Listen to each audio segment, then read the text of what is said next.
Assalamualaikum warahmatullahi wabarakatuh. Selamat pagi, selamat datang kembali di program Podcast Manja bersama saya Isti Rizkia Putri. Hari ini kami mengundang Bapak Wakil Kepala Sekolah Bidang Kesiswaan, Bapak Samsu, SPDI MPD.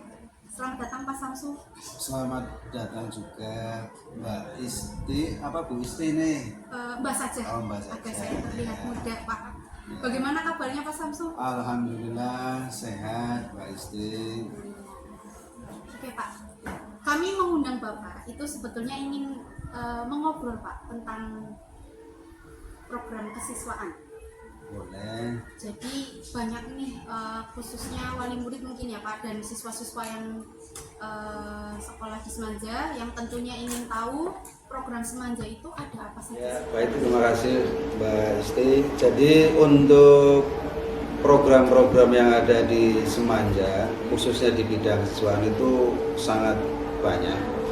Tapi yang paling penting di sini bahwa adanya program kesiswaan dalam hal ini OSIS itu untuk menggali baik bakat, minat atau potensi yang ada di siswa, baik itu dari segi akademik maupun non akademik. Jadi kalau yang lainnya dari segi tadi akademik maupun non akademik itu banyak sekali yang menunjang potensi siswa seperti kegiatan-kegiatan ekstrakurikuler yang ada di Semanja.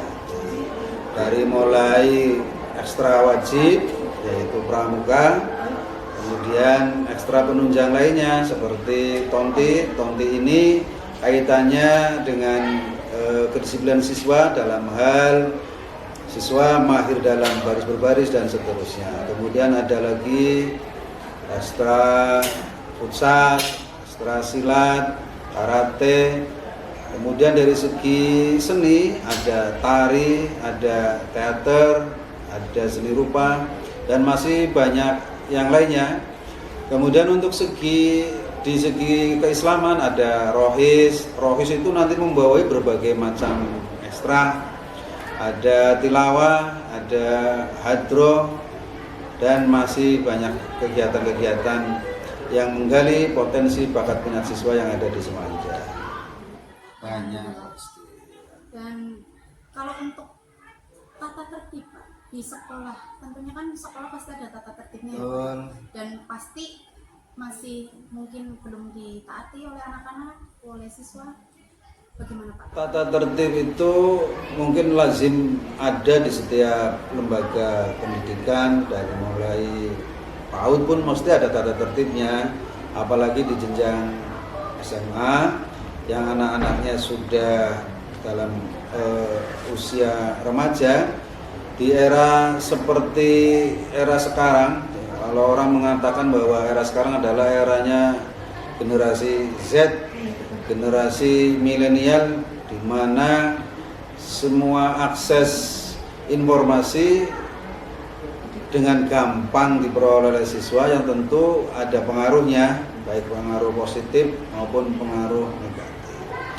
Nah, untuk mengantisipasi pengaruh negatif yang ada, maka tentu sekolah harus menyiapkan perangkat untuk menghindari hal-hal negatif yang bisa terjadi pada siswa berupa tata tertib. Tata tertib ini disosialisasikan sejak awal masuk sekolah lewat kegiatan MPLS, pengenalan lingkungan sekolah itu diantaranya ada materi tata tertib. Selain lewat MPLS, kemudian tata tertib itu juga disosialisasikan ketika upacara, kemudian secara tertulis ditempel di masing-masing kelas. Namun tidak serta-merta bahwa siswa, apalagi tadi saya sudah katakan di era yang sekarang ini, mematuhi begitu saja. Banyak siswa yang masih melanggar. Mbak Isti dulu SMA pernah melanggar apa di tata tertib itu? Misalnya apa? Harus jujur Pak. Oh, jujur, iya. Saya kalau dulu ya Pak, saat SMA itu saya melanggar ya, misalkan terlambat sekolah. Kalau terlambat itu masih kategorinya umum ya. Tapi di era sekarang itu ada saja anak yang melanggarnya dalam tanda kutip itu boleh dikatakan ekstrim. Contohnya tawuran antar pelajar itu tidak hanya terjadi di kota-kota besar seperti yang kita lihat di media elektronik, di televisi misalnya di Jakarta, tapi sudah merambah ke kota-kota kecil seperti di Kecamatan Jatibarang ini. Nah, walaupun tidak serutin di kota-kota besar, tapi itu masih kadang terjadi. Kemudian pelanggaran yang lain yang kecil-kecil, misalnya anak merokok di lingkungan sekolah. Itu terjadi, Pak? Ya, banyak terjadi, cuma ya kita sebisa mungkin mengantisipasi dengan selalu memberikan nasihat, memberikan sanksi, tentu sanksi yang edukatif, sanksi yang mendidik, apalagi di kurikulum yang sekarang ataupun kurikulum sebelum yang kurikulum Merdeka, di kurikulum 2013 itu juga ada penegasan bahwa sekolah kita itu harus menuju kepada sekolah yang ramah anak. Ramah anak itu artinya bahwa baik guru ataupun warga sekolah tidak boleh melakukan kekerasan kepada siswa. Ketika di dalam kelas pun guru mengajar juga dituntut untuk menciptakan lingkungan yang aman. Lingkungan yang aman itu apa? Lingkungan yang aman adalah menjadikan siswa itu bukan objek, tetapi sebagai subjek. Sebagai subjek itu misal kalau dulu saya ketika awal-awal mengajar atau ketika saya menjadi siswa, guru itu ketika memberikan pertanyaan itu ya menunjuk. Ketika menunjuk siswa secara psikologis itu siswa tidak merasa aman, tidak merasa nyaman. Dan cenderung takut. Ya, cenderung takut. Kalau sekarang nggak boleh, harus ditawar. Itu kaitannya dengan sekolah ramah anak sebagai salah satu yang nanti ada kaitannya dengan tata tertib sekolah. Jadi ketika kita memberi sanksi, diupayakan jangan sampai kepada hal-hal yang fisik. Ingin tahu Pak, maksudnya Semaja itu kan sekolah cukup lama ya Pak ya, tua ya Pak ya, itu berdirinya saja sudah terhitung 21 tahun. Iya, ini tua. Iya. Enggak kayak gitu. Jadi saya penasaran Pak, prestasi terbaik yang pernah diraih siswa. Hal yang sudah ditorehkan oleh Semaja, jadi baik akademik maupun non akademik. Yang akademik kita bisa melihat lulusan-lulusan Semaja, alumni Semaja, baik melalui ketika lulus kemudian mendaftar di perguruan tinggi itu ada berbagai cara ya. Ada yang melalui jalur prestasi, ada yang melalui jalur seleksi maupun jalur mandiri. Tapi yang cukup membanggakan bagi kita, banyak alumni-alumni kita yang diterima di perguruan tinggi negeri melalui jalur-jalur prestasi. Jalur prestasi itu dulu namanya jalur undangan ya. Iya, sekarang itu jalur prestasi ditentukan melalui nilai rapot ya. Bahkan di tahun 2003 ini nanti rapotnya secara keseluruhan di luar muatan lokal. Nah, itu mudah-mudahan di tahun ini juga banyak alumni kita yang bisa menyusul kakak kelasnya yang bisa diterima di perguruan tinggi negeri melalui jalur prestasi. Kemudian prestasi non akademik kita ini Jatibarang alhamdulillah anak-anak kita banyak berprestasi khususnya di jalur olahraga. Tonti juga ada di jalur olahraga seperti misalnya panahan. Ini di tahun ini saja ada anak kita yang sampai ke tingkat Karsidena. Ini cukup membanggakan. Kalau di tingkat kabupaten atletik ataupun apa kita sering sekali mendapatkan juara. Tadi yang disebut oleh Mbak Isti, Tonti pernah mengikuti perlombaan yang tidak berjenjang secara umum yang diadakan oleh misalnya perguruan tinggi, itu jenjangnya nasional, artinya diikuti dari berbagai macam kabupaten. Nah, itu juga prestasi yang luar biasa. Kemudian pramuka dan seterusnya, karate dan seterusnya itu juga banyak yang menorehkan prestasi, baik walaupun tidak sampai ke nasional atau provinsi, tapi setidaknya di tingkat kabupaten Semanja sudah bisa membawa nama baik sekolah. Berarti luar biasa ya Pak ya prestasinya. Alhamdulillah. Anak-anak Semanja, entah itu lulusan atau yang masih bersekolah di Semanja. Ya. Jadi ini juga kan tidak terlepas dari peran ekstra ya Pak ya, kegiatan ekstrakurikuler. Ya. Itu di Semanja sudah berjalan lancar Pak, karena kan mengingat ini kan transisi pandemi ya Pak ya, anak-anak online sekolah. Ya. Ketika di masa pandemi 2019 ya, di bulan awal Maret itu memang kita semuanya secara resmi diumumkan oleh negara bahwa oleh pemerintah bahwa pembelajaran itu diadakan secara tatap muka. Jadi secara otomatis ya ekstra, apalagi ekstra ya, yang pembelajaran saja nggak boleh, jadi ekstra juga terkena imbas, juga tidak boleh ada kegiatan. Kemudian ketika di awal tahun pelajaran 2020-2021 itu pemerintah sudah memberikan kebijakan ada tatap muka tapi terbatas. Nah, ketika terbatas ini pun anak-anak masih tidak diperbolehkan mengadakan kegiatan ekstra. Kemudian di 2021-2022 ini mulai agak lumayan diperbolehkan asa longgar. Ini karena kita di jenjang SMA itu pulang sekolah setengah 4, maka ekstra ya seperti ekstra wajib itu kita ambil hari yang memang waktunya cukup longgar, di hari Jumat ya, jam 2 itu sudah bisa dilaksanakan kegiatan kepramukaan. Kemudian untuk ekstra yang lain juga diperbolehkan selain hari Jumat, pokoknya kita jadwal, kita agendakan semua ekstra bisa berlatih dengan baik, ditentukan dengan musyawarah pembina, kemudian kita cari mencocokkan jadwalnya agar semuanya bisa terlayani dengan baik. Kemudian di kesiswaan juga membuat sebuah kebijakan untuk hari Sabtu itu karena memang libur boleh digunakan untuk kegiatan ekstra, sedangkan hari Minggu itu full harus anak-anak libur, tidak boleh ke sekolahan untuk istirahat. Nanti yang khusus untuk hari Sabtu itu ekstra nggak Pak? Yang hari Sabtu ada beberapa, ada tonti, ini mulainya pagi sampai jam 1 pagi dari jam 8. Kemudian ada karate, ini juga hampir sama mulai jam 8. Ada ekstra rohis berupa ekstra tilawah.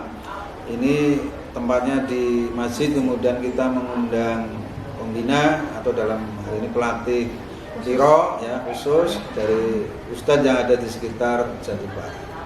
Jadi kira-kira itu untuk yang di hari Sabtu. Jadi ya Pak, berarti ya pelaksanaan ekstra ya Pak, kegiatan ekstra berarti sudah tertata ya Pak, sudah terjadwal. Insya Allah dan sudah. Alhamdulillah tidak ada yang tabrakan ya Pak. Mungkin Iya. kadang kan Yang tabrakan itu biasanya motor, mobil, Mbak Isti. Iya betul. Terus itu Pak, bagaimana kendalanya Pak saat pelaksanaan program-program kesiswaan? Kan pasti menemui kendala kan ya Pak ya?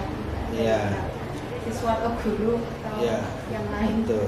Kegiatan apapun pasti akan ada kendala. Tapi kita coba untuk mencari solusi atau jalan keluar. Di kegiatan-kegiatan organisasi apapun, saya ambil contoh misalnya kesiswaan. Dari jumlah pengurus yang ada, ini misalnya 100 orang, 100 siswa.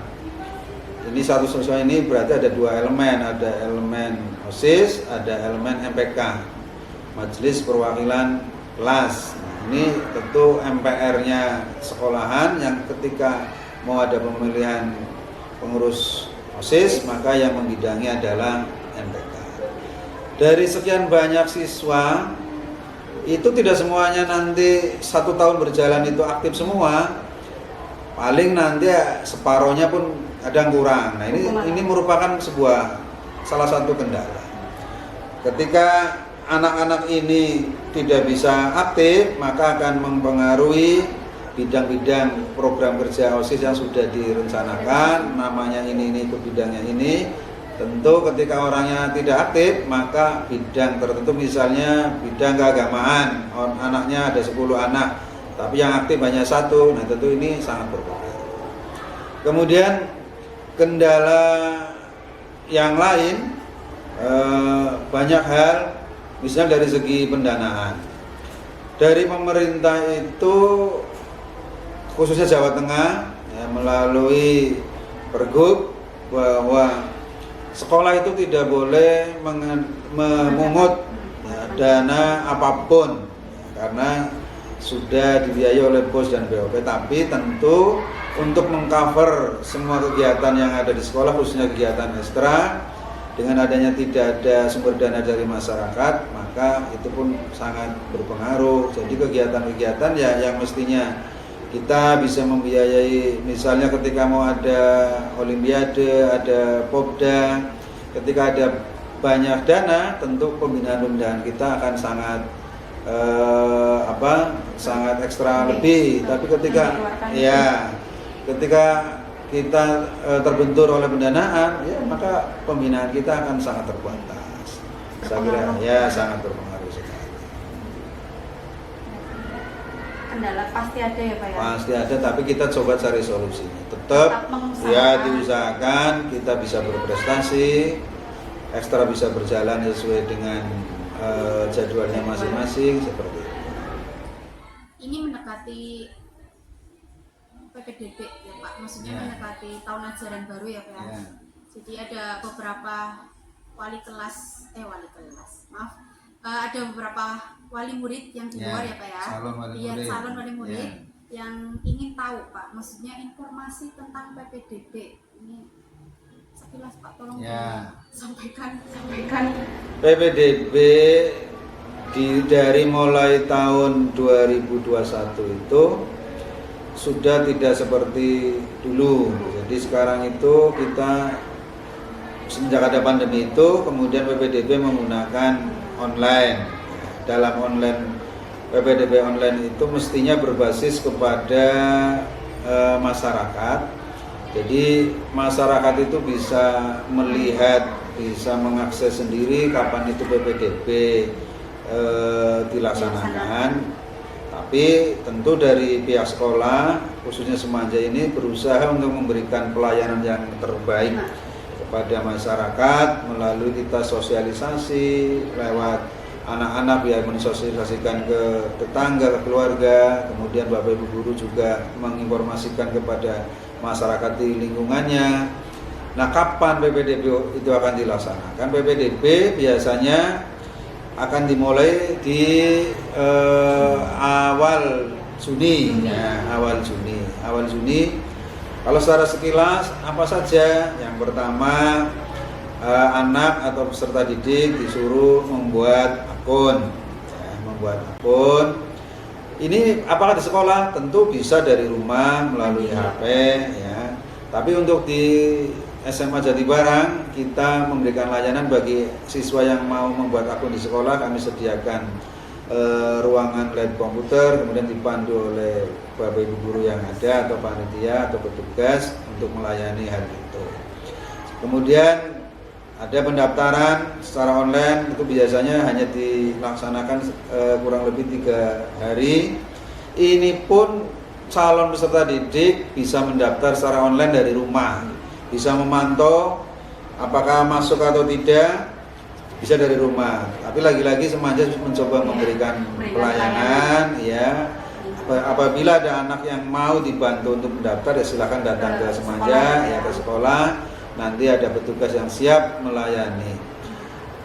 Yang tidak kalah penting bahwa di era online ini PPDB dibagi menjadi beberapa kriteria. Ada kriteria zona. Ya, zonasi itu persentasenya adalah 55%. Jadi tahun kemarin 2022 itu zona terjauh itu 2 km. Jadi kalau 2 km itu ya antara Jatibarang ini masuk wilayah Karanglo, mungkin terjauhnya 2 km ya di sebelah barat ya sampai ke Kelampis, utara ke Bersloho dan seterusnya. Kemudian ada jalur afirmasi, ada jalur prestasi. Nah, jalur afirmasi ini khusus untuk anak-anak yang mohon maaf yang kategorinya adalah kurang beruntung dalam segi ekonomi. Ya, saya tidak bisa ya. Ini kemudian yang ketiga ada jalur prestasi. Ini dikhususkan bagi anak-anak yang punya prestasi lebih, yang afirmasi dan prestasi ini tidak terkendala dengan jarak. Jadi ya rumahnya dimanapun, kalau memang punya PIP maka bisa milih jalur afirmasi. Kemudian kalau punya nilai yang bagus, rumahnya kok jauh tapi ingin sekolah di Semanja, maka pilihlah jalur prestasi. Nah seperti itu. Kemudian ini yang sering menjadi kendala di PPDB online itu adalah domisili ya. Karena domisili tempat tinggal sekurang-kurangnya di zona wilayah SMA Jatibarang itu harus 1 tahun sudah tinggal di sini. Terhitung 1 tahun. Ya, terhitung 1 tahun. Kalau kurang dari 1 tahun tidak bisa. Iya, apa kendalanya? Kakak, biasanya kakaknya baru, ya kartu keluarganya baru, maka tertanggalnya tidak 1 tahun. Nah, ini kadang yang sering menjadi permasalahan. Tapi ya nanti bisa ada solusinya. Ya nanti dicari solusinya ya. Ya tentu tetap berpatokan kepada aturan yang ada. Tidak semena-mena buat solusi sendiri, tidak. Dan betul, saya juga merasakan ya Pak, dulu sudah berarti jalan 3 tahun, maksudnya 3 tahun ajaran baru itu saya kan memang jadi panitia ya Pak ya. Jadi memang betul Semanja itu memfasilitasi PPDB dari bahkan menurut saya ya Pak ya, bahkan banyak calon wali murid dan anak-anak yang ingin mendaftar itu malah justru kesini dibandingkan mandiri, itu lebih ya. kesetnya kesini ya, nyamannya karena ada yang bantu. Betul, dan ada yang mendampingi lah Pak. Dan apa ya, itu memang tidak bohong, Semanja itu memfasilitasi betul, terimalah. Makanya Semanja itu best. Kalau di sekolah lain saya tidak menemui seperti di Semanja.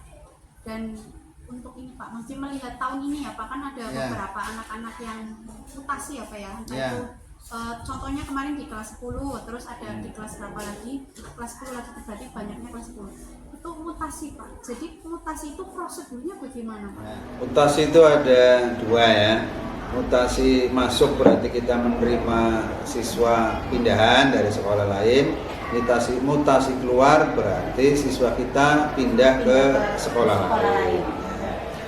Untuk mutasi yang kita menerima dari luar itu syaratnya yang pertama dari segi akreditasi sekolah.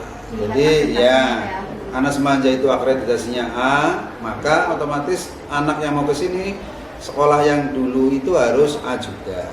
Jadi kalau di bawah itu tidak bisa. Kemudian program keahliannya harus selaras. Sesuai. Ya, karena jenjang sekolah menengah kan ada SMA, ada SMK, ada MA, Madrasah Aliyah. Kalau Madrasah Aliyah masih bisa memungkinkan, karena nanti yang di merger cuma mata pelajaran agama yang ada di Aliyah bisa digabungkan ke pelajaran yang ada di SMA berupa pelajaran pendidikan agama Islam. Kalau SMK itu mata pelajarannya sudah cenderung sangat berbeda, maka anak SMK tidak bisa pindah ke SMA bagi di jenjang di jenjang kelas 11, kelas 12, kelas 10 kalau awal misalnya baru di bulan Agustus masih bisa selagi di sini ada, tapi umumnya itu tidak terjadi karena kami biasanya menerima mutasi dari luar ya setelah mereka itu punya raport ya. Itu yang pertama. Yang kedua ada surat pernyataan atau surat keterangan dari sekolah yang bersangkutan bahwa menerangkan bahwa anak tersebut pindah. Ya. Kemudian ya, yang ketiga fotokopi rapot. Ya, fotokopi rapot semester, kalau dia anak kelas 10 berarti semester 1. Kalau dia kelas 11 tergantung dilihat semester berapa ya, maka harus memfotokopi rapot sekaligus menyertakan rapot asli. Kemudian ijazah SMP sederajat, bisa SMP, bisa MTS ya, ataupun paket B ya, yang sudah dilegalisir.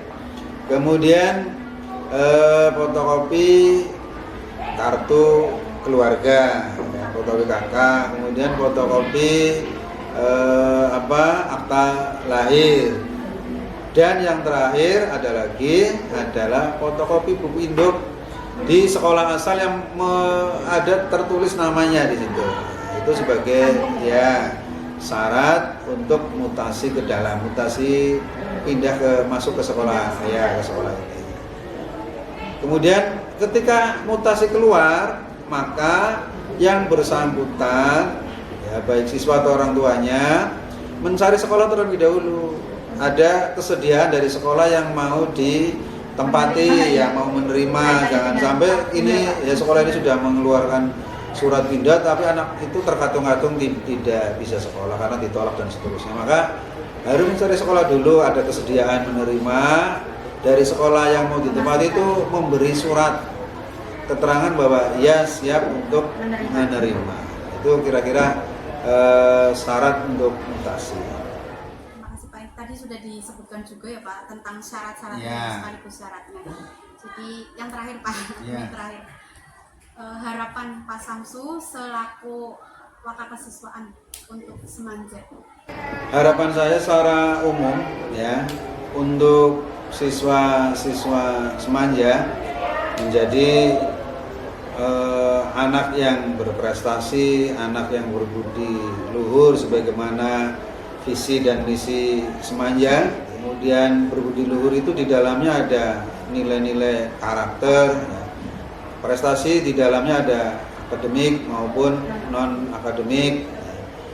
Nah, kemudian bisa menguasai teknologi, karena sekarang ini era, bahkan sekarang bukan lagi 4.0 tapi sudah 5.0, era industri yang kesemuanya apapun itu ke depan akan dikerjakan oleh mesin, oleh robot. Kalau kita tidak bisa menguasai teknologi maka kita akan tergusur, tertinggal. Maka harapannya anak-anak kita menjadi anak yang benar-benar kompetitif secara pengetahuan maupun secara teknologi, ditunjang dengan karakter yang baik. Kemudian yang kedua, untuk kegiatan intra maupun ekstra, harapannya ke depan mendapat dukungan baik dari pemerintah, dari warga sekolah, dan tentu siswanya juga harus mendukung ya. Jangan sampai kegiatan ekstra wajib harus pembinanya ya ngobrol-ngobrol dulu, tapi harus ada kesadaran dari siswa. Mudah-mudahan ke depan semuanya itu bisa terlaksana. Terima kasih Pak. Semoga informasi yang tadi Bapak sudah sampaikan bermanfaat untuk pemirsa di rumah ya Pak yang menonton channel ini.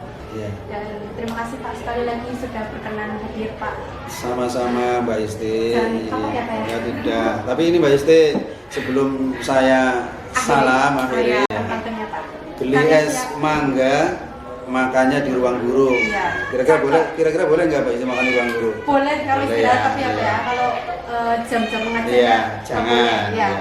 Cakep ya Pak, lanjut. Semoga podcast Semanja semakin maju. Oke, terima kasih. Sama-sama Mbak Isti. Demikian podcast kali ini bersama Pak Samsu. Informasinya sangat banyak ya, dan semoga bermanfaat untuk kalian yang mendengarkan, yang menonton khususnya. Dan jangan lupa subscribe channel podcast Manja official.